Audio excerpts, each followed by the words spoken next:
紅色花，人人都愛它。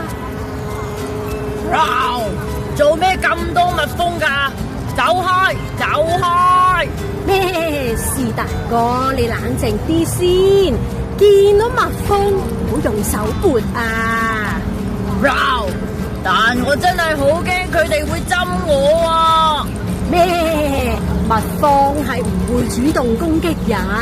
如果佢哋飛近你，你可以吹一啖氣，扮一陣怪風，吹走佢哋㗎。係喎，佢哋真係飛走咗啊！頭先啲蜜蜂喺度採緊花蜜，而你又咁啱喺附近，佢哋先會喺你身邊飛嚟飛去，佢哋冇惡意㗎，唔使驚。知道啦，楊太太，啲蜜蜂成日咁忙碌，除咗採花蜜，仲會做咩㗎？佢哋仲會傳播花粉，等啲植物結果實㗎。咁睇嚟，我平時食到嘅蘋果同埋梨，同埋各種瓜果，都全靠蜜蜂喎。佢哋保護我哋嘅食物供應，仲維持生態平衡，對地球好有貢獻㗎。咦，佢哋飛走啦，咁我哋跟住去睇下先。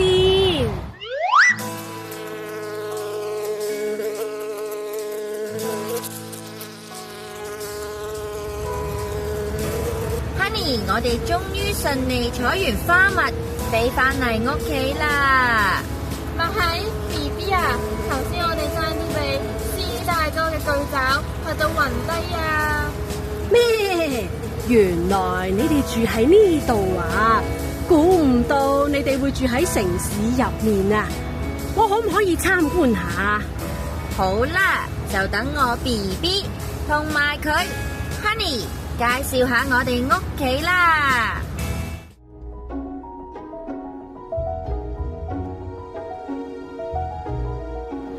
我哋啲蜂巢就係喺呢幾個蜂箱入面，每個蜂箱入面都有1萬至3萬隻蜜蜂㗎。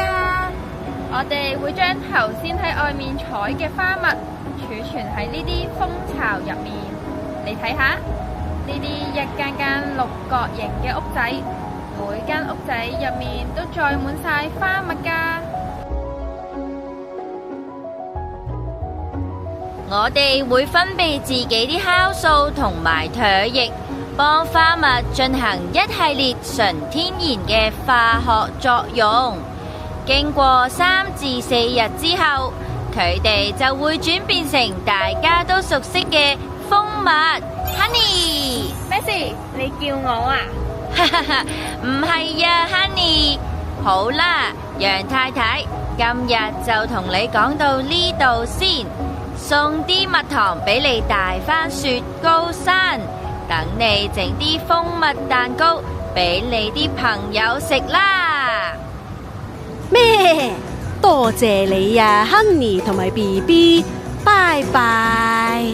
拜拜。各位小朋友，你哋係咪都